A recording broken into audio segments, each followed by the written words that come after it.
Listo, grabándose.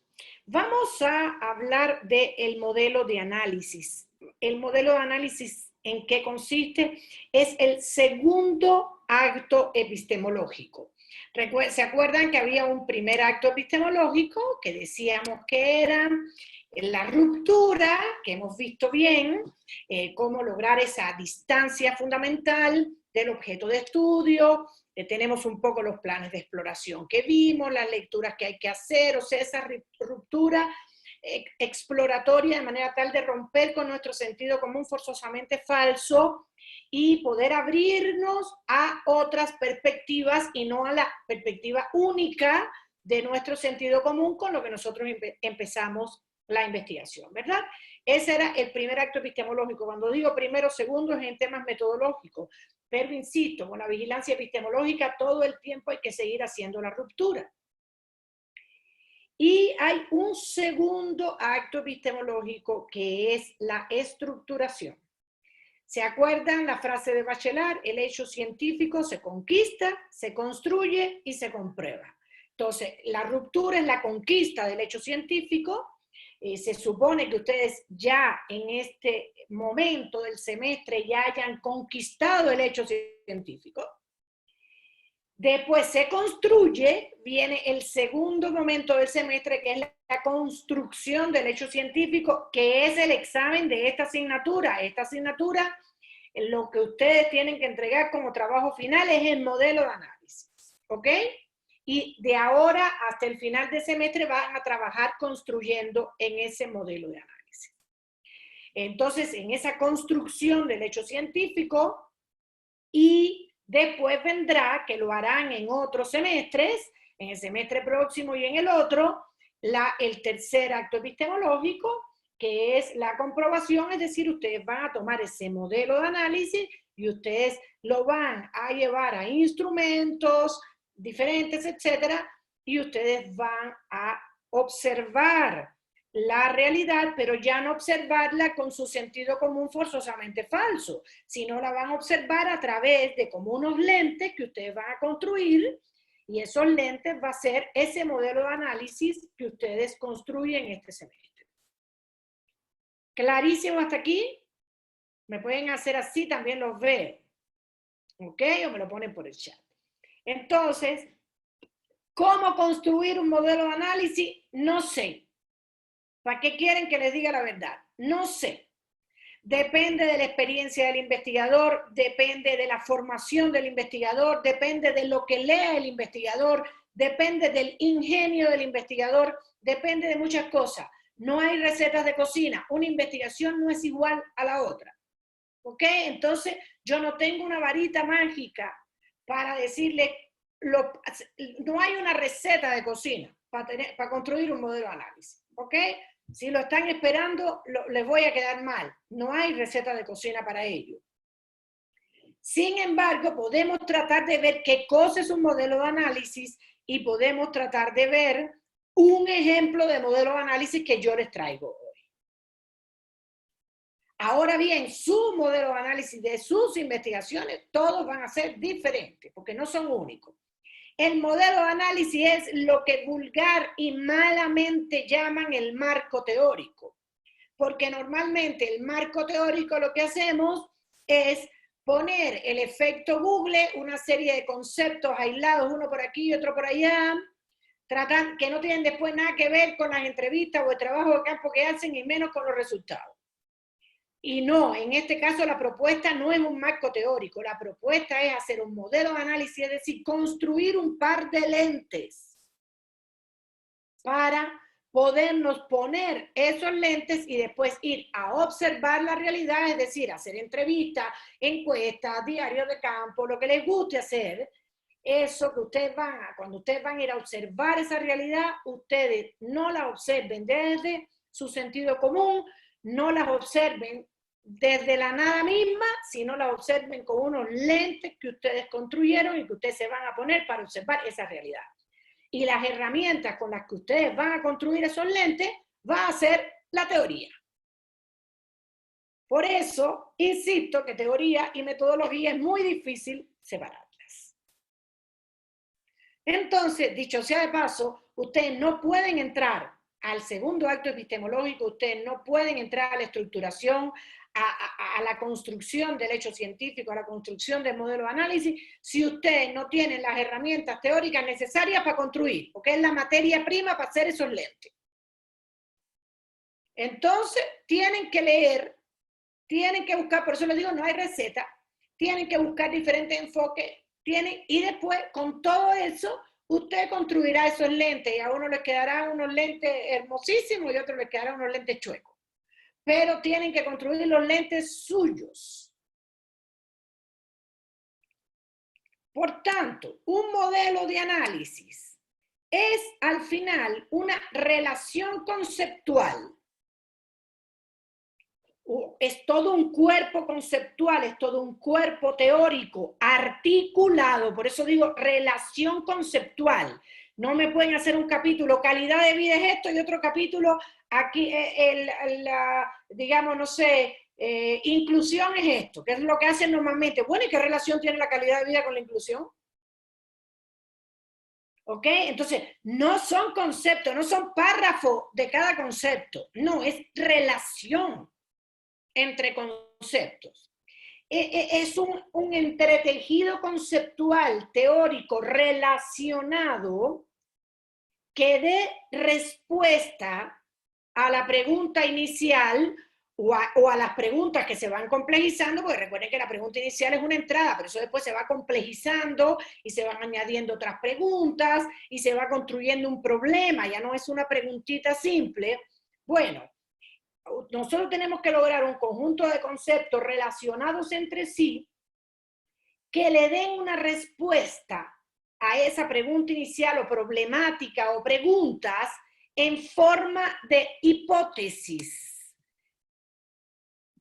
Es decir, que aquí estamos hablando del momento de la construcción de hipótesis y no de construir dos hipótesis para ser felices a sus tutores. Estamos diciendo que la relación conceptual que vamos a trabajar, el modelo de análisis que vamos a trabajar, va a ser la respuesta a esa pregunta inicial y por tanto al responder esa pregunta inicial sin habernos ido al terreno, la respuesta es una respuesta hipotética. Es una respuesta teórica, es lo que nosotros suponemos teóricamente que va a pasar. ¿Alguna duda hasta aquí? ¿No? ¿Seguro? ¿Todo claro? Entonces, ¿qué es un modelo de análisis? Un modelo de análisis son unos lentes que nosotros construimos desde la teoría, que nosotros somos capaces de revisar. Con esa teoría que nosotros somos capaces de revisar, nosotros construimos unos lentes. ¿Cómo se construyen esos lentes? Esos lentes no es igual como se construye una casa, no es que usted tiene el lado y la arena por el otro, no, usted tiene que mezclar el cemento y la arena para que se produzca el concreto. ¿Ok? Entonces aquí igual, no es que yo tengo un concepto por un lado y un concepto por el otro, no, yo tengo que relacionar los conceptos, hacer un entramado teórico conceptual, relacionado, no aislado, y ese entramado teórico conceptual van a ser mis lentes, va a ser ese modelo de análisis con el que yo voy a observar después, pero eso ya veremos después cuando veamos la observación. Pero yo, como todavía no me he ido a observar, yo al construir ese entramado teórico, yo voy a suponer teóricamente determinadas respuestas a mi preguntas o problemáticas. Y entonces, como yo voy a suponer, entonces estamos hablando de hipótesis. ¿Ok? Ahora bien, los modelos de análisis generalmente pueden ser de dos formas. Una forma que es un modelo de análisis sistémico. Ese lo tiene Jorgito. Jorgito se leyó a Michel Foucault después de haber leído 25, se encontró a Foucault y dijo, Foucault. Aquí en Foucault yo tengo, en la teoría de Foucault, yo tengo los lentes para entender esto mejor. ¿Ok? Entonces Jorgito toma la teoría de Foucault y relee su problema de investigación, porque el problema de investigación de Jorgito no fue el de Foucault. Pero las herramientas que da Foucault le sirven a Jorge para decir, ahora yo voy a construir mis lentes, pero mis lentes ya están casi construidos, porque Foucault hizo casi la chamba.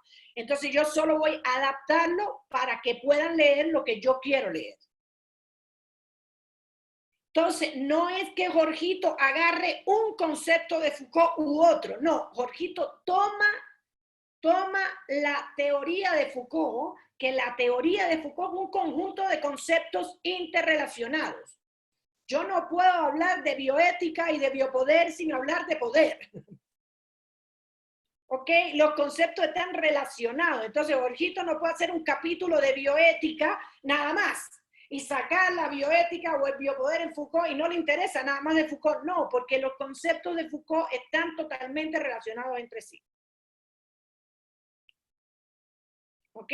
Digo, no tienen por qué ser todos, pero digo, todos los que le dan sentido a los lentes de Jorgito. Entonces, Jorge tuvo suerte, como tuve suerte yo con el ejemplo que les voy a poner hoy. Pero normalmente no navegamos con esa suerte. Y no tenemos por qué encontrarnos a un único autor con un cuerpo teórico. Digo, ese es el caso ideal. El caso ideal. No, pero normalmente no pasa así. Entonces yo agarro calidad de vida acá y agarro inclusión de este otro autor y yo agarro esto de este otro autor y yo tengo como muchos pedacitos, pero que yo tengo que relacionar y crearme mi propio modelo operativo para mí. ¿Ok?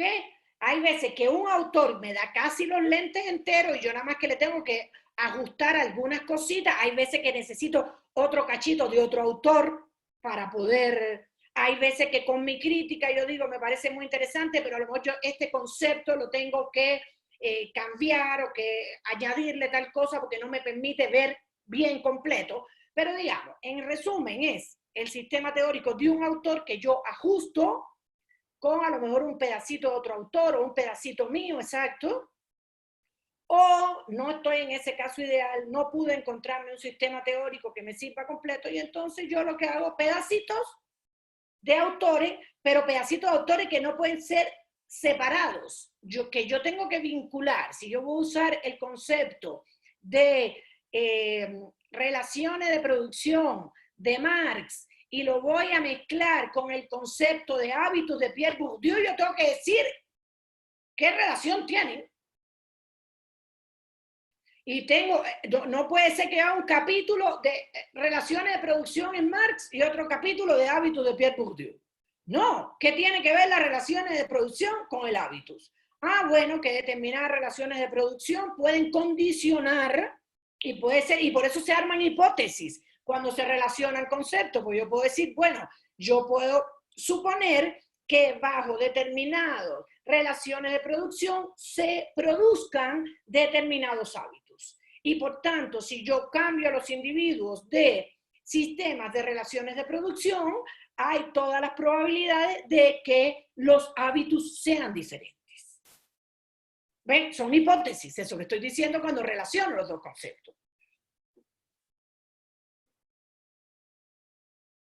Entonces, o el sistémico, que es un autor más alguito de otro quizás, o alguito mío, o alguito de mi tutor ahí, un ajuste para que me sirva para mi pregunta de investigación y me dé pistas hipotéticas, respuestas teóricas de cómo puede ser el comportamiento de mi pregunta de investigación o preguntas o problemas de investigación, o cachitos de diferentes teorías, de diferentes autores, pero tienen que estar articulados entre sí. La articulación es la que va a dar el cuerpo de hipótesis.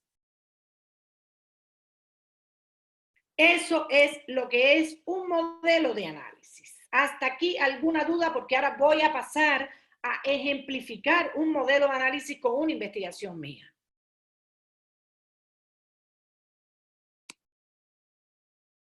A ver, ¿seguro? ¿Nada? Voy a mirar el chat. ¿No? ¿Todo clarísimo? ¿Alguien quiere hacer un comentario por si acaso?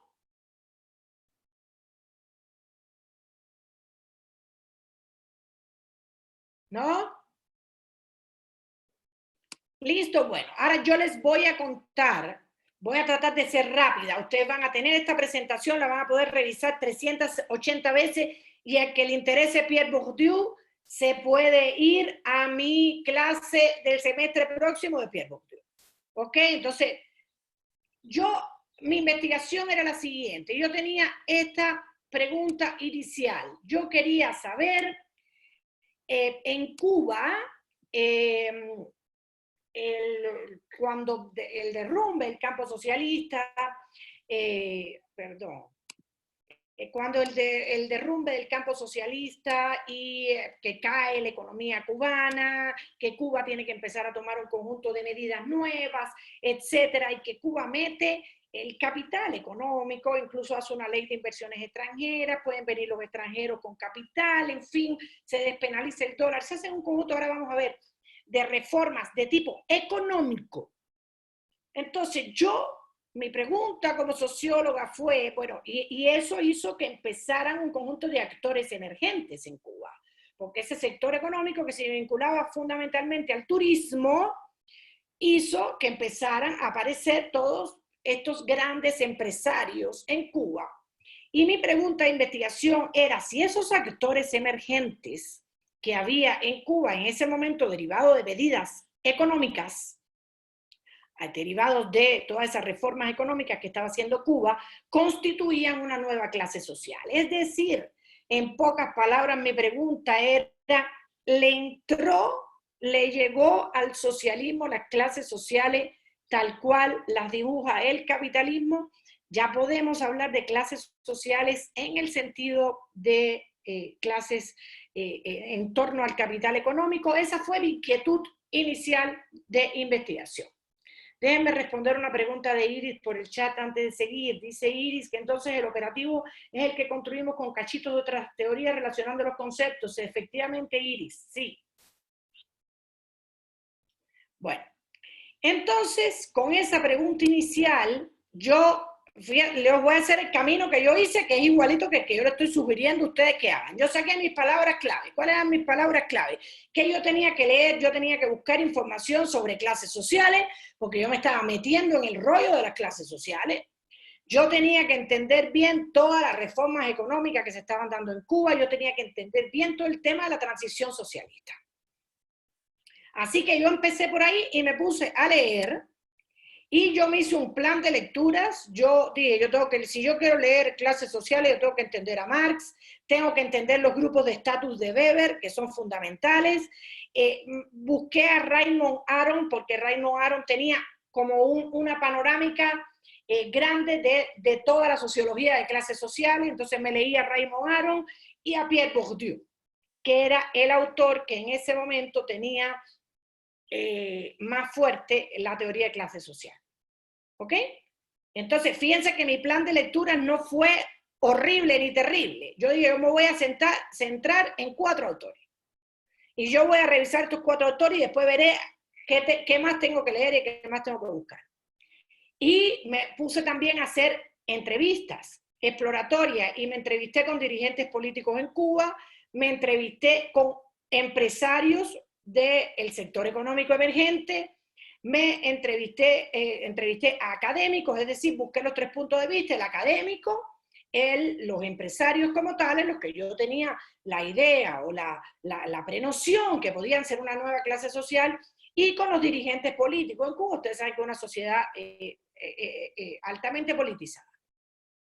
Y además me dediqué a analizar datos estadísticos y a leerme cuánto documento me caía en las manos sobre reforma económica en Cuba. Ok, y un poco lo que había pasado en otros países socialistas. En fin, ese fue mi plan de exploración. Lo cumplí y tuve resultados que en este punto ya tienen que estar ustedes. Tuve resultados de 2 tipos. Tuve resultados desde el punto de vista teórico y tuve resultados desde el punto de vista del objeto de estudio. Vamos a ver qué resultados fueron. Desde el punto de vista teórico, cuando yo empecé a hacer la exploración, y voy a ir rápido, me di cuenta de que había dos grandes tipos de conceptualizaciones de clases sociales. Y que de hecho el tema de las clases sociales había surgido cuando, sobre todo con el surgimiento de la modernidad, cuando las desigualdades de derecho, porque había desigualdades de derecho antes, es decir, el rey tiene que ser rey, porque ese es su derecho divino, y los demás no. Entonces, cuando la sociedad se empezó a dar cuenta, y los científicos se empezaron a dar cuenta que las desigualdades de derecho eran al final desigualdades de hecho, y no eran de derecho, entonces sale el término clases sociales, y hay dos grandes líneas en el tema de las clases sociales. Un conjunto de teorías que explican las clases sociales desde el conflicto. Es decir, que no les interesa tanto el grupo, la substancia, digamos, sino le interesan los mecanismos de conflicto entre un grupo social y otro. Y otro tipo de análisis o de teorías que lo que privilegiaban, por el contrario, no era el conflicto, sino privilegiaban los grupos y lo veían más como grupos de estatus, es decir, una jerarquía continua de los grupos sociales. Y eso se le llama, uno son la vertiente de la teoría del conflicto y la otra es la vertiente de la teoría de la integración. Entonces, las teorías del conflicto, como les decía, ponen el acento fundamental en la dinámica de las fuerzas sociales, o sea, de estos grupos sociales, la dinámica, la dialéctica que se produce entre estos grupos sociales, pero hay muchísimo en las teorías del conflicto, donde su principal exponente es Marx. El que quiera saber más de Marx, también lo invito a mi clase de Marx del semestre próximo. Entonces, Marx con las clases sociales y el tema de la clase en sí, la clase para sí, la toma de conciencia de clase, en fin, a Marx lo que le interesa no es si Leticia pertenece a clase A, e Iris pertenece a clase B y Juanita pertenece a clase C. Marx lo que estudia es el conflicto, en este caso, sobre todo en la sociedad capitalista, entre burgueses y proletarios. ¿Ok? Esa dialéctica entre burgueses y proletarios. Por el otro lado, la teoría de la integración, que se desprenden fundamentalmente del tema de Weber y el estatus, son teorías mucho más clasificatorias que no les interesa el conflicto. Ellos se abstraen del juego político. Sin embargo, un poco lo que hace el Coneval en la actualidad, o lo que hace el INEGI, que dice, Jimena le tocó ser de clase baja, a Juanita le tocó ser de clase media, y a Angélica le tocó ser de clase alta. Ya. Y esto es por ingreso económico, 4 variables, entonces clasifican, integran grupos y al final hay como un conjunto de grupos, uno detrás de otro. Y aquí toda la vertiente de los estudios etnográficos, sociográficos, las variantes clasificatorias son las tendencias dominantes. Entonces, bueno, con la encuesta y la monografía de Freire-Lepler, en fin, por acá todos los estudios clasificatorios pueden ver más. Eso era un poco la historia, ¿no? En la sociología contemporánea había como diferentes dimensiones, donde hay una propuesta muy buena de François Dubet, en un estudio que me leí de él, La Galère se llama. Él separa 3 perspectivas de análisis de clases sociales en la sociología contemporánea. Y él dice que hay un conjunto de autores que ven la clase social como una situación, es decir, individuos que tienen el mismo estatus. Ok, y por ahí se va, es lo que les decía, parte de Weber, y se va a toda la parte funcionalista. Después hay otro tipo de clases sociales que para Dubet pueden ser las clases comprendidas como comunidad o como cultura. Y entonces este enfoque más culturalista es una aplicación, como es del paradigma culturalista, a sociedades complejas. Y finalmente, para Dubet, está la clase social que puede ser comprendida como actor colectivo, y que de ahí se deriva toda la parte de la teoría de Marx y otros autores, donde está, por ejemplo, Pierre Bourdieu, etcétera, ¿no?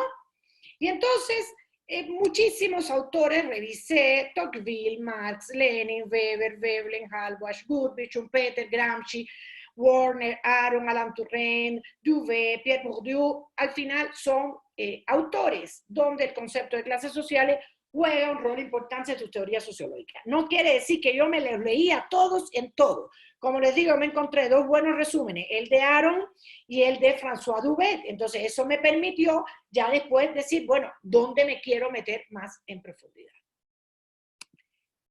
Ok, esos fueron los resultados de mi exploración desde el punto de vista teórico. Ya yo con todo eso, yo me nutrí. Me hice un especialista en el tema de clases sociales. Pregúntenme lo que quieran. ¿Ok?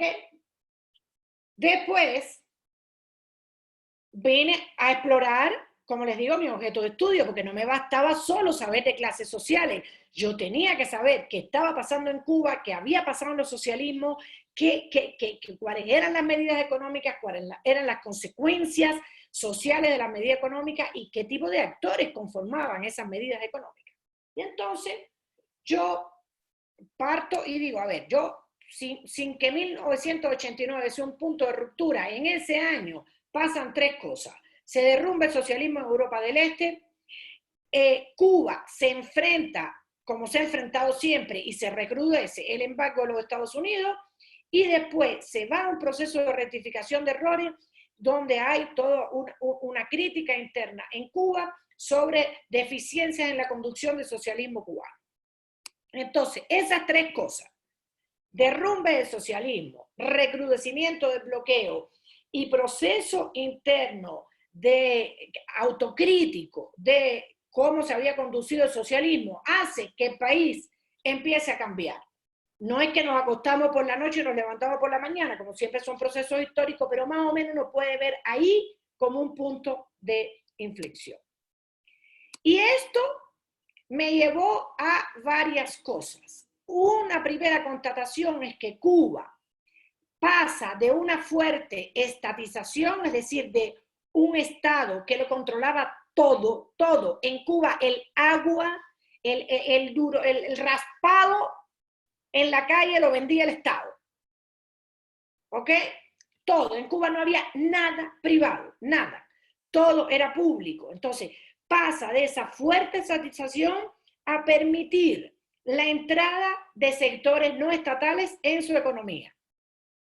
No voy a cansarlos con esto, pero aquí está una tabla de todas las medidas que tomó Cuba: apertura al capital extranjero, ley de inversiones 100% extranjera, desarrollo del turismo, descentralización del comercio exterior, despenalización del dólar, apertura de cambio de casa de cambio, cambio del sector agrícola, en fin, un conjunto de medidas que tienen una tendencia hacia la descentralización y una acción hacia el mercado de libre oferta de banda.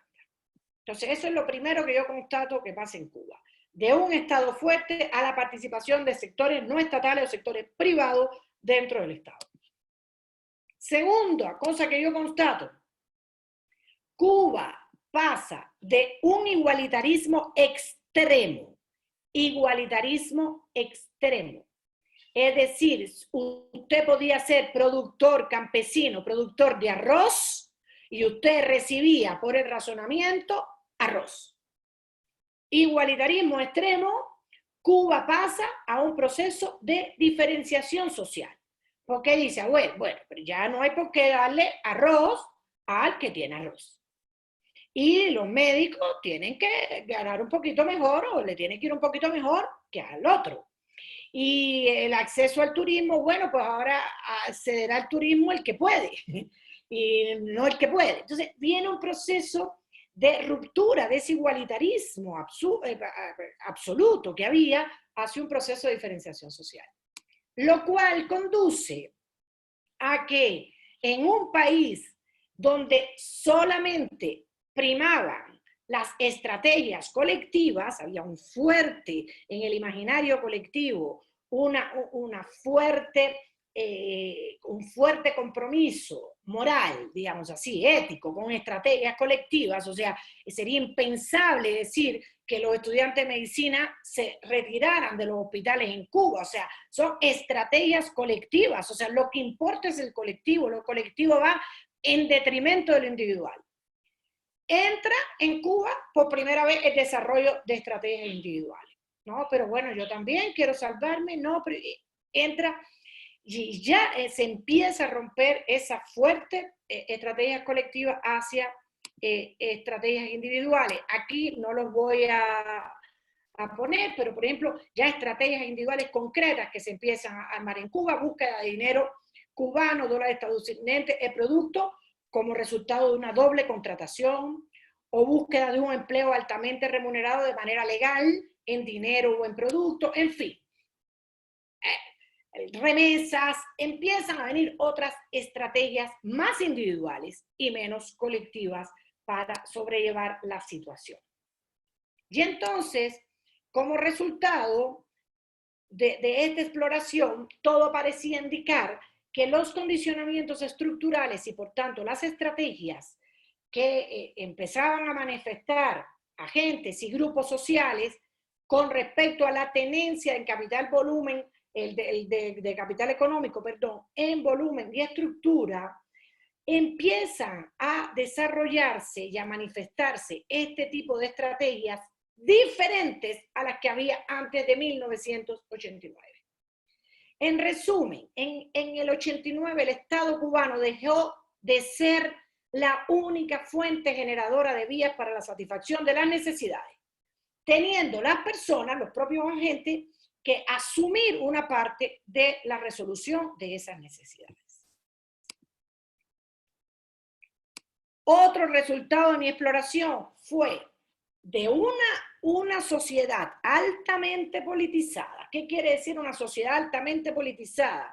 En Cuba usted podría ser deportista, muy buen deportista, tener un absoluto rendimiento deportista. Sin embargo, para ir a las Olimpiadas, usted tenía que ser revolucionario. Si usted era el mejor deportista del mundo, pero usted no era revolucionario, usted no iba a las Olimpiadas. Era una sociedad totalmente politizada. Lo económico no existía en Cuba, no importaba. El Estado te le daba a todos. Con la entrada de todas estas medidas empieza la potenciación simbólica de lo económico. ¿Ok? De esa alta politización se pasa a mezclarse con la importancia simbólica de lo económico. Lo cual nos lleva también a pensar, o nos llevó a pensar en esta investigación, que las representaciones sociales también comenzaron a modificarse en ese punto de inflexión. Antes eran representaciones altamente politizadas y podían pasar representaciones donde ya el gran empresario llegó Meliá a Cuba, ya llegó Meliá y qué rico poder estar en un hotel de Meliá y comer como se come en Meliá y trabajar como se trabaja en Meliá y mira cómo ese sí trabajando, mira lo que llegó, igualito que Slim aquí y yo no. En fin, esa potenciación de lo económico empieza a entrar al imaginario social. En fin, en resumen, acá lo tengo. Antes del 89, de un fuerte control estatal sobre la producción de bienes materiales y distribución de la riqueza, pasamos a una tendencia hacia el crecimiento de la participación de sectores no estatales en la gestión y producción e distribución de la riqueza. De fronteras, antes del 89, fronteras difusas entre los grupos sociales, producto de la igualdad, del igualitarismo, se pasa a inicio de un proceso de diferenciación social que conlleva manifestaciones fundamentalmente de orden económico. Antes del 89, habían importantes efectos simbólicos de lo político sobre lo económico. Lo político era lo que privaba. Después del 89, lo económico empieza a surtir efectos simbólicos en la representación, frente a esa sostenida alta politización. Y finalmente, antes del 89 se potenciaba lo social en detrimento de lo individual, y a partir del 89 lo individual empieza a contaminar lo social. Todo ello nos lleva entonces a suponer que la estructura de la división en clases sociales de Cuba sufrió transformaciones, que determinados agentes comenzaron a utilizar estrategias para moverse a posiciones económicas en el espacio social y por tanto lleva a la hipótesis, a la construcción de una hipótesis de que en Cuba se estaban constituyendo nuevas clases sociales. ¿Ok?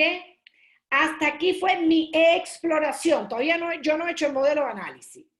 Los trabajos de ustedes en este momento deben tener este nivel de madurez.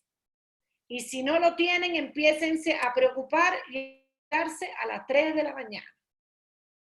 En este nivel de madurez teórica, ustedes deben estar ya o cercanos, tanto de su objeto de estudio como de la teoría que ustedes van a utilizar. En este punto determinado, con todas estas herramientas teóricas y ya sobre el objeto de estudio, yo dije, voy a construir un modelo de análisis y ahí me pasó lo de Jorge. Dije, yo voy a construir un modelo de análisis sobre la teoría de Pierre Bourdieu. Y ahora les voy a explicar la teoría de Pierre Bourdieu para que se den cuenta por qué yo construí desde la teoría de Pierre Bourdieu. Porque Pierre Bourdieu me permitía explicar cosas que otros teóricos de las clases sociales no me permitían explicar sobre Cuba. ¿Ok? Entonces yo dije, bueno, yo voy a construir mi modelo de análisis y voy a construir mi modelo de análisis con la teoría de Pierre Bourdieu. Voy a hacer una pausa hasta aquí, los veo muy atentos a todo, pero no sé si están mirando los celajes. Preguntas, dudas, angustias, comentarios. Angélica pone cara de llanto. Laura, de jugador de póker. Jorge sube el dedo. Arisbe no la veo. Marlene se ajusta sus audífonos y mira el cielo, además de sonreír. Jimena tiene cara de llanto también. Iris parece feliz. Leticia solo le veo los ojos, entonces no puedo agarrarle su expresión fundamental. No sé si duerme. ¿Seguro no hay preguntas? Bien.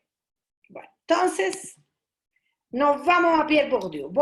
Insisto, voy a ser breve con Pierre Bourdieu, pero la teoría es gigantesca. Aquí está todo, ¿eh? Todo el modelo de análisis. Pero si uno resume la teoría de Pierre Bourdieu,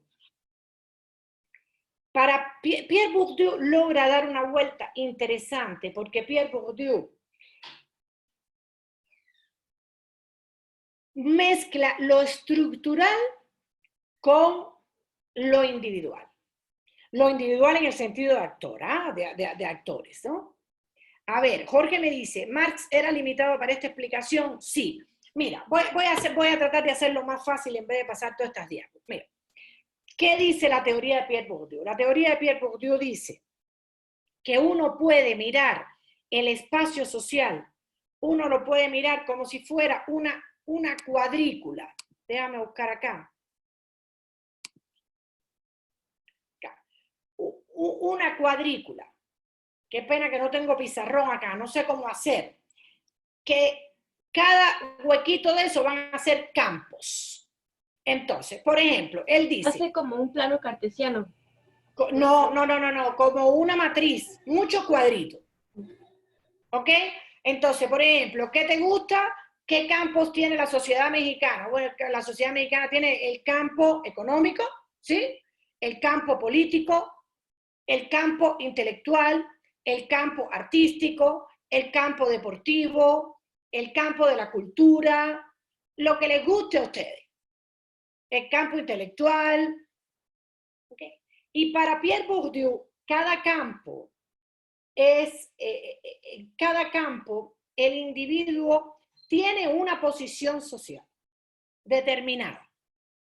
Y esa posición está determinada por los capitales o por el capital que define el campo. Por ejemplo, el campo económico está definido por ¿cuál capital? Por el capital económico, ¿verdad?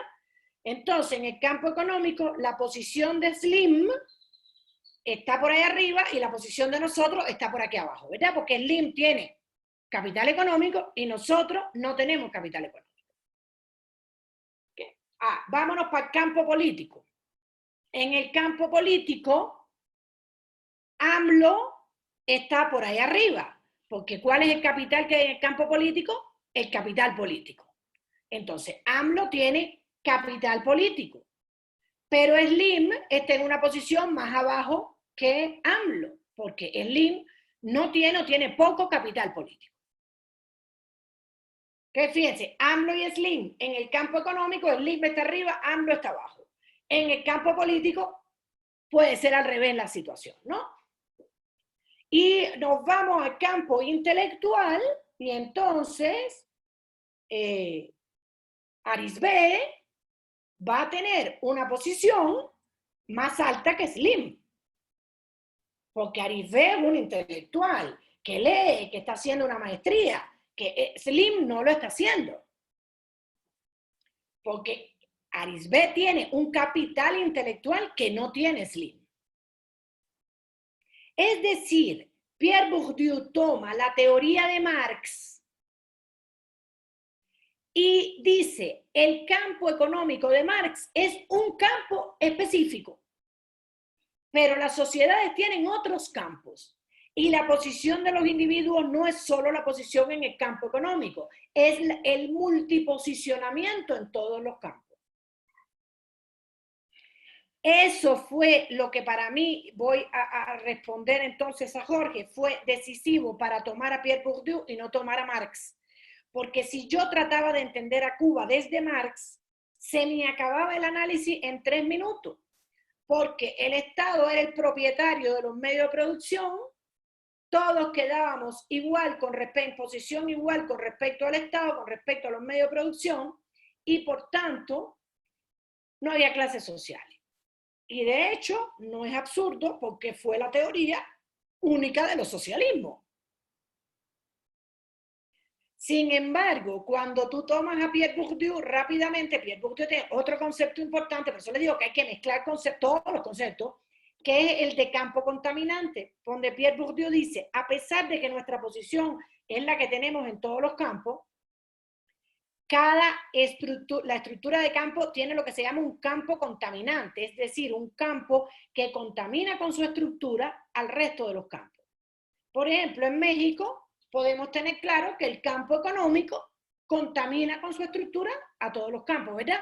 Porque es mucho más fácil llegar a ser político o tener capital político si tienes capital económico, ¿verdad? Y es mucho más fácil, si tienes buenas capacidades de deportista, llegar a tener capital deportivo e ir a las Olimpiadas si tienes capital económico, porque si no lo tienes. Entonces, el campo económico en México contamina con su estructura el resto de los campos. ¿Y cuál era el campo que contaminaba con su estructura el resto de los campos en Cuba? El político. Y ahí Pierre Bourdieu te permitía develar que en Cuba siempre hubo una estructura de clases, lo que pasa que no era una estructura de clases en torno al campo económico, era una estructura de clases en torno al campo político. El tener altas posiciones en el campo político te permitía acceder a determinadas cosas que tú no las tenías si tenías una baja posición. Y el campo político contaminaba con su estructura a los demás campos. ¿Respondí tu pregunta, Jorge? Entonces, cuando yo entiendo a Pierre Bourdieu, entiendo eso, yo digo, Bourdieu es el que me va a poder a mí permitir analizar una sociedad donde el campo contaminante es el político y no el económico. Al final, ya yo empiezo a dibujar mi hipótesis, fíjense, de manera diferente, porque yo al empezar lo económico en Cuba, también como campo contaminante, o sea, mi primera hipótesis es que en Cuba empieza a haber 2 campos contaminantes, no uno solo. El primero es el económico y el primero es el político, que ya venía, pero entre el económico a contaminar también. Y entonces ya a ti te va a ir mejor en la feria, tanto si tienes más capital político, pero también si tienes más capital económico.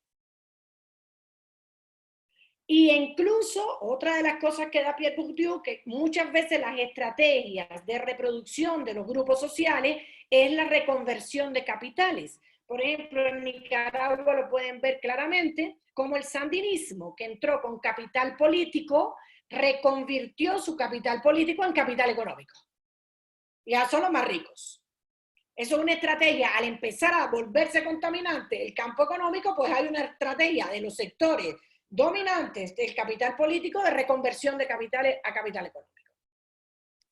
Y ahí yo tenía esa otra hipótesis sobre Pierre Bourdieu, que Pierre Bourdieu me permitía decir.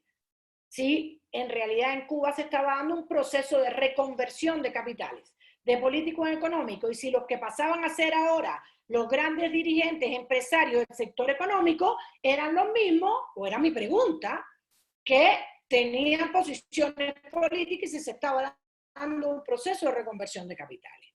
¿Ok? Pero Pierre Bourdieu complejiza aún más con el concepto de hábitos, donde Pierre Bourdieu dice que además de todo eso, las condiciones sociales se interiorizan y por tanto las condiciones sociales interiorizadas constituyen principios de acción, constituyen disposiciones permanentes en los individuos. El hábitus para Pierre Bourdieu es como si nosotros tomáramos píldoras de historia, ¿ok? Y le incorporáramos. Y entonces nuestro actuar, que parece natural, como nosotros actuamos, de una manera que parece natural, al final de natural no tiene nada. Es lo social puesto en el cuerpo.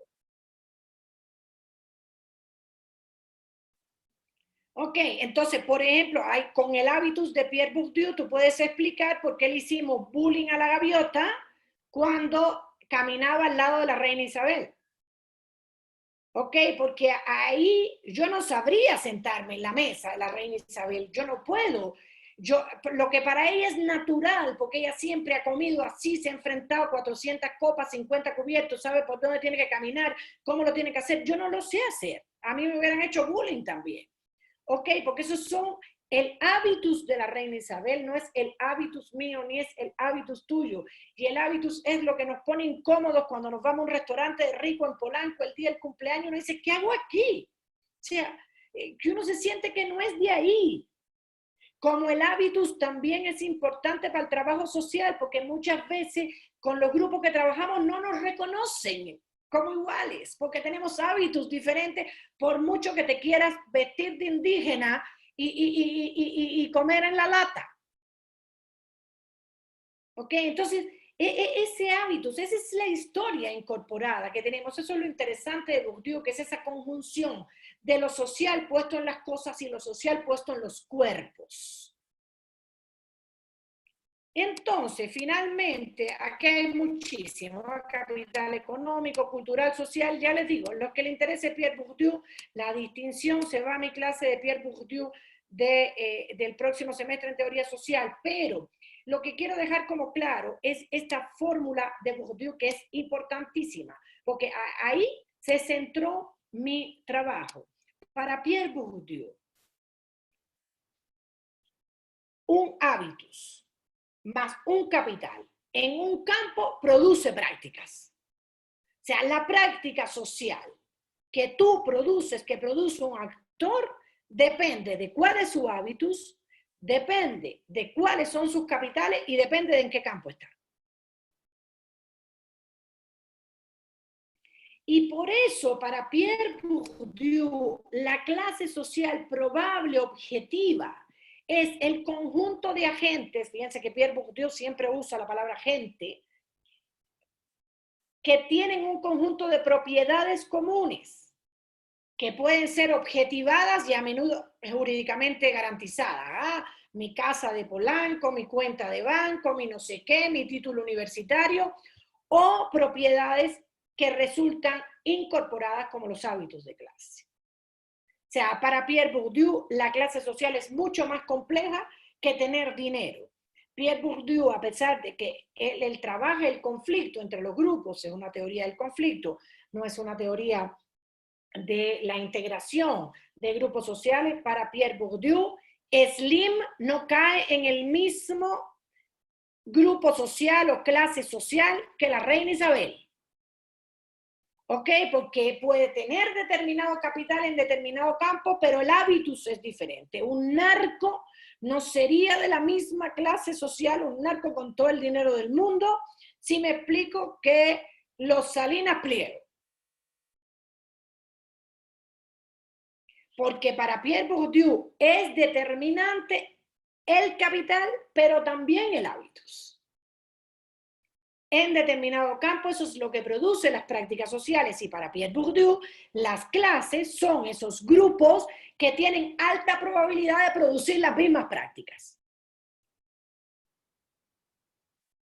Incluso en su definición él dice, las clases sociales son grupos de hombres que, puestos en condiciones similares, bajo condicionamientos similares, tienen todas las probabilidades de producir prácticas similares.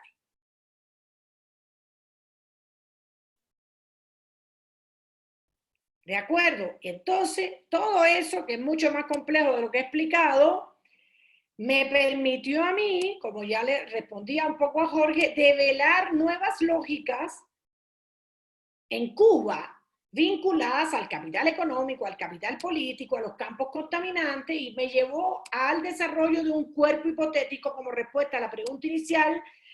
Acuérdense, mi pregunta inicial era cómo los actores emergentes de Cuba a partir de la reforma económica constituyen una clase social, y aquí está mi modelo de análisis. ¿Ok? Y aquí está, bueno, por una parte, esta teoría me permite ver que por una parte el individuo y la sociedad, los individuos interiorizan las condiciones sociales de existencia en forma de hábitos, lo que nos lleva a lo social puesto en los cuerpos. Por otra parte, la sociedad, lo más estructural, las estructuras sociales conforman a través de su historia objetivada lo social puesto en las cosas y crean el espacio social.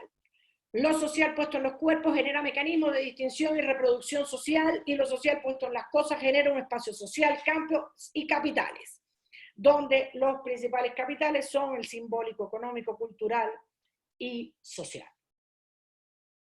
Y entonces, ahí yo empiezo a trazar hipótesis y yo digo, yo tengo una primera hipótesis que se me deriva de esto, que es que en Cuba los campos contaminantes era el campo político, y el campo económico empieza a ser un nuevo campo contaminante. Al ser un nuevo campo contaminante el campo económico, puede ser que se produzcan estrategias de distinción y reproducción entre los actores, incluso que se produzcan estrategias de reconversión de capitales. Al estar cambiando en Cuba la estructura social, y debe estar cambiando también lo social puesto en los cuerpos, por tanto deben empezarse a producir nuevos hábitos derivados de la entrada de lo económico. Por tanto, la relación individuo-sociedad en Cuba cambia, y es muy probable de que se produzca una nueva clase social que está reconvirtiendo capital político en capital económico.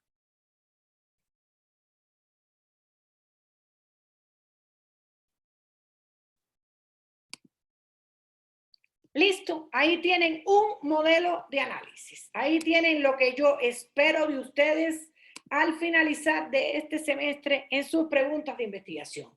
Ahí tienen cómo las hipótesis no se inventan. Ahí tienen cómo las hipótesis salen de esos lentes teóricos.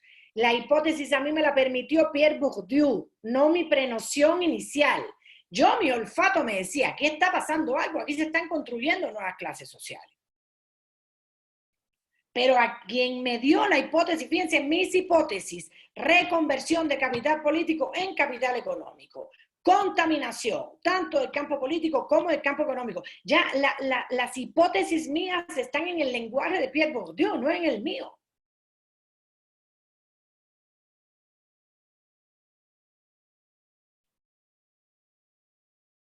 Que les quiero decir, ya para no cansarlo, que no pude, a pesar de que hice todo lo posible, no pude constatar que había nueva clase social. ¿Eh? No pude constatar. Pero digamos que sí se están formando nuevos grupos, nuevas lógicas, nuevos hábitos, pero no pude poder afirmar con fuerza que todo ello estaba provocando de que esos nuevos grupos produjeran prácticas distintas o nuevas prácticas asociadas a un nuevo grupo.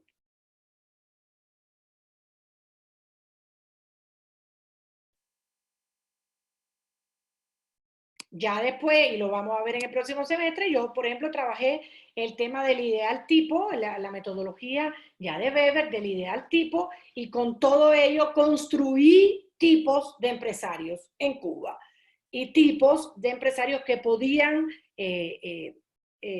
digamos, asociarse a prácticas diferenciadas o estrategias diferenciadas. Comentarios. Jorge me pregunta qué faltó para comprobarlo, por qué ya no se comprobó, porque en realidad todas las estrategias, todo lo que yo tenía en las hipótesis fue como aislado, Jorge, pero yo no pude constatar que realmente se estaban produciendo nuevos hábitos de clase o nuevos tipos de prácticas. De hecho, es una investigación que a mí me encantaría continuar porque, claro, porque valdría la pena empezar a trabajarla periódicamente cómo ha ido evolucionando. Pero bueno, ya sabes que como yo no soy, no tengo acceso a financiamiento para investigación, es un poquito difícil, pero bueno. A ver, Marlene, diga usted. Sí, pues gracias por ofrecernos esta forma de ver bueno, el modelo de análisis que no sería marco teórico, porque justo cuando yo hacía otras investigaciones tenía como una incomodidad cuando hacía el marco teórico justo porque tenía la sospecha de la ruptura.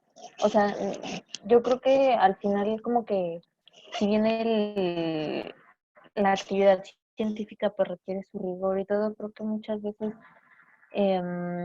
pues de fondo las personas como que inferimos que hay algo dentro del proceso de receta de cocina que no va estupendo, ¿no? Y entonces cuando yo realizaba marcos teóricos, lo que sentía es que de alguna manera iban direccionados, como si yo con la elaboración del marco teórico antecediera o dirigiera pues la demostración de las categorías que había propuesto en la enunciación de la problemática.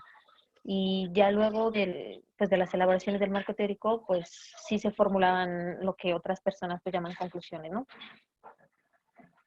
Y bueno, tal como nos dice aquí, que las hipótesis deriven del marco de análisis, de la estructura del modelo, pues deja ver que entonces el marco teórico pues es un instrumento que nos ayuda a hacer una lectura para reinterpretar, o sea, que la simple exploración empírica o en un estado del arte en sí son bastante escuetos todavía para poder tener una enunciación pues más firme sobre el tema, ¿no? Sobre lo que pensamos de él y que se aleje de las prenociones. Entonces, gracias. Sí, concuerdo contigo, Marlene. Sí, eso es una de las cosas, se vulgarizan los marcos teóricos y realmente entonces es como llenar uno o dos capítulos para hacer feliz a no sé quién, pero que al final no tiene nada que ver con el resto. Y yo insisto, un modelo de análisis es unos lentes que ustedes tienen que construir. Y para construir esos lentes, ¿qué se los va a permitir construirlo? La teoría y, por supuesto, el ingenio de ustedes. Pero construir es construir, no es cemento más arena, no, es mezclar cemento y arena. Por tanto, hay que ser capaz de articular todos los conceptos y en la articulación, cuando ustedes se ponen esos lentes, entonces ya ahí salen las hipótesis, pero salen las hipótesis desde lo teórico y no la hipótesis desde la presunción. ¿Algún otro comentario?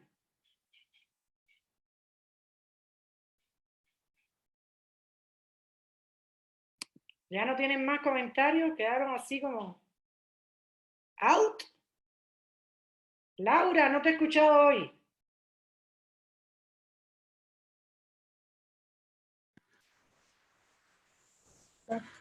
Buenas tardes.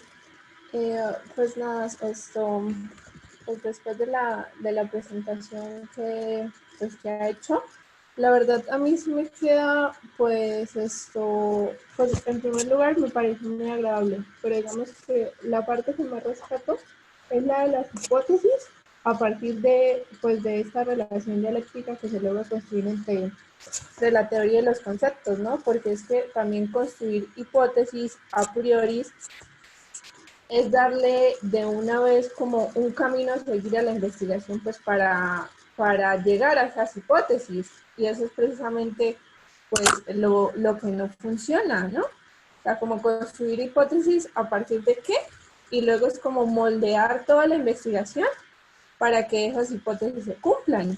Y es como, pues también eso es lo que falla, ¿no? Y lo que no nos deja que, pues, que las investigaciones, pues, tomen otro rumbo, nos demuestren otras cosas y eso. Entonces, digamos que la parte que más pues, me llama la atención es esa, la de la creación de hipótesis a partir de todo este proceso de construcción pues, de un modelo de análisis, pues, como usted lo llama, ¿no? Pues digamos que esa parte es la que más me gusta porque precisamente le va dando como un hilo conductor a todo lo que venimos dando, ¿no? Es como no construir hipótesis a la primera, pues para darle una vez un curso a la investigación porque nos prendemos de todo lo que nos puede mostrar en el camino.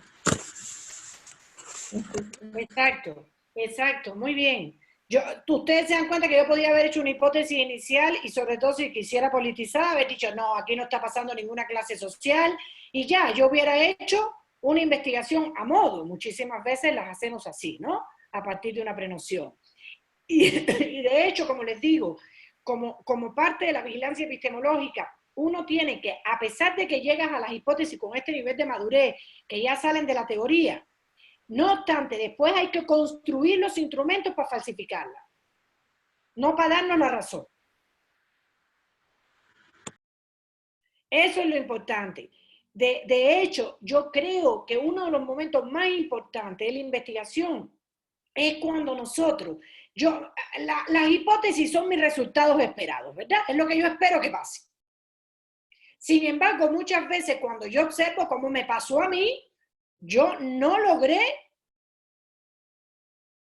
decir que yo tenía razón.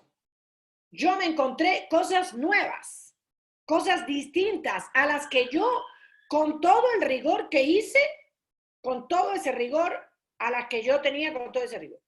Y me encontré otras. Es decir, lo observado no generalmente es igual a lo esperado, a la hipótesis. ¿Y qué es lo que pasa generalmente cuando hacemos eso? Barremos debajo de la alfombra lo que no queda exactamente como queríamos. Cuando ese es el momento de producción de conocimientos, ese es el momento más importante, cuando tú dices, ¿por qué a pesar de que yo me leí todo lo que me leí, me aprendí a Pierre Bourdieu de memoria, puedo dar semestres de Pierre Bourdieu, semestres de clases sociales, me la busco en discusión o en debate con el que quiera sobre los temas, con todo lo que yo sé del tema y todo lo madura que fueron mis hipótesis, después me encontré resultados que no concordaban exactamente con ellos. En el responder esa pregunta vienen nuevas pistas teóricas. Totalmente vienen nuevas pistas teóricas. De hecho, una de mis pistas teóricas, y para responder un poco a lo que Jorge me preguntó al ratito, era ¿hasta cuándo o hasta qué punto una clase social construida en el imaginario colectivo es una clase social? Y voy a tratar de explicarme, porque lo que yo constaté en Cuba era que había la creencia de que los empresarios eran una nueva clase social. Sin embargo, yo, desde el punto de vista teórico, yo no pude construir una nueva clase social. Y ahí venía entonces el tema teórico. Oye, pero si la gente lo cree, ¿no lo son?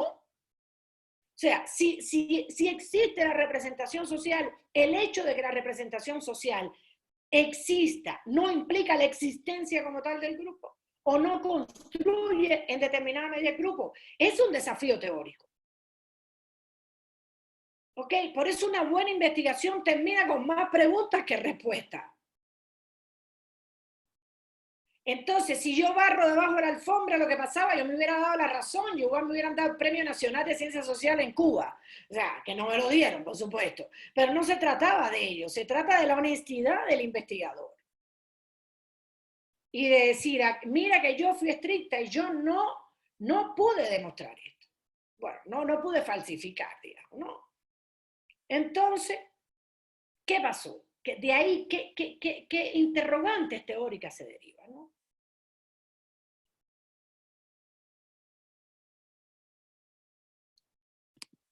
Más preguntas.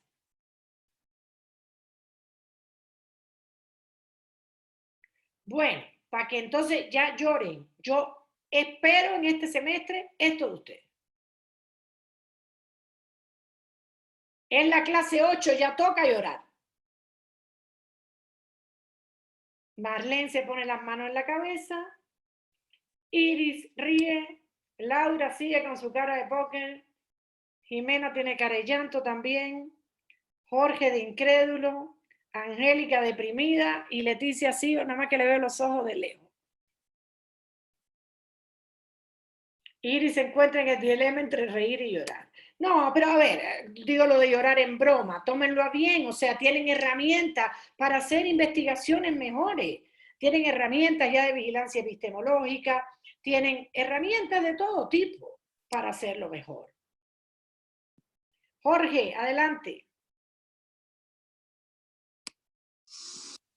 Ahí estoy. ¿Se escucha ruido? Por ahí. No. Ah, qué bueno, es que por acá están haciendo ruido unos señores herreros, pero espero escucharme bien. Nada más iba a hacer el comentario de que creo que justamente, como decía Marlene, creo que a mí me da mucha más, como que mucha más luz esta perspectiva, porque justamente lo que yo entendía también, incluso en economía es peor, ¿no? Porque lo digo así con todas sus letras. El marco teórico es como algo incluso como un requisito desde la receta, pero también visto como una cuestión incluso más, más rígida, más establecida. Es decir, solamente tales autores que hablaban de teoría económica, no podías usar Pierre Bourdieu, no podías usar algún autor que cruzaba con la sociología, que cruzaba con o sea, no, es la economía y la economía. Entonces, a mí me da como mucha más tranquilidad, o sea, a mí no me causa como que tanto estrés por el hecho de que bueno, para empezar, creo que la investigación que se hace es justamente pensando en la curiosidad de una problemática que nos surge. Y es mediante eso que nosotros vamos a empezar a construir, ¿no?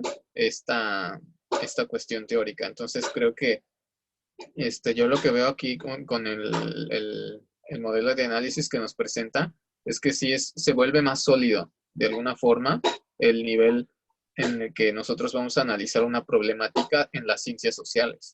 Porque yo creo que aquí todo lo que discutíamos al principio de Loret de Mola, se pierde totalmente. Ahí sí hay una gran distancia, ¿no? Yo sí veo una enorme distancia entre lo que hace Loret de Mola y lo que haría y lo que está haciendo usted, por ejemplo. Yo creo que es como algo que sí tiene un rigor científico, no cientificista, no de la receta que te dice CONACYT, que tengas que entregar cada mes y informes y demás, pero yo creo que esto sí me parece una investigación hecha, una investigación sólida, ¿no? En términos teóricos, ahorita, ¿no? Digo, vamos a ver después cómo, ya a mí me gustaría ver sus instrumentos y todo eso, a ver qué tal, como porque sí me enganché con la investigación, está muy buena y creo que, o sea, a mí me da más tranquilidad investigar así, bueno, es lo que me representa a mí, Jorge, que la receta, porque la receta como que de alguna forma me estresa más el hecho de que me digan, es que sabes que tales teorías pueden funcionar para explicar esto, o te pueden ayudar y nada más como que lo pegas y a la fuerza, o sea, me parece que eso no va, ¿no? Siento que también el investigador tiene que tener esa inventiva de poder buscar esas ideas que te lleguen a completar, que los autores mismos ya nos han dado. Entonces creo que ahí es algo poco fundamental, y ahí nada más hay mi comentario. Ya, gracias, Jorge. ¿Algún otro comentario final?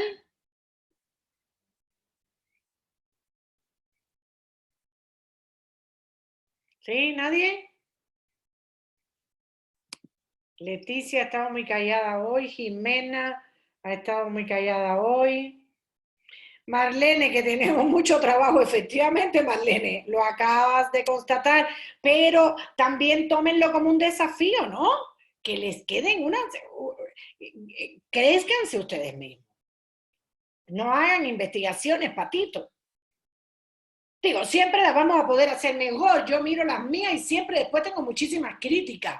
Y por eso digo que la investigación es una vida, no es una investigación. Y la siguiente uno la hace mejor y la otra la hace mejor y va agarrando experiencia. Siempre cuando miras para atrás ves todo lo mal que hiciste, pero por lo menos tratar de quedar lo mejor con nosotros mismos que podamos. Y la anti-receta de cocina yo creo que les da las herramientas a ustedes para ello. Yo estoy seguro que si ustedes le presentan un buen modelo de análisis a un tutor, va a ser difícil que le diga, voten. Pero tienen que convencer.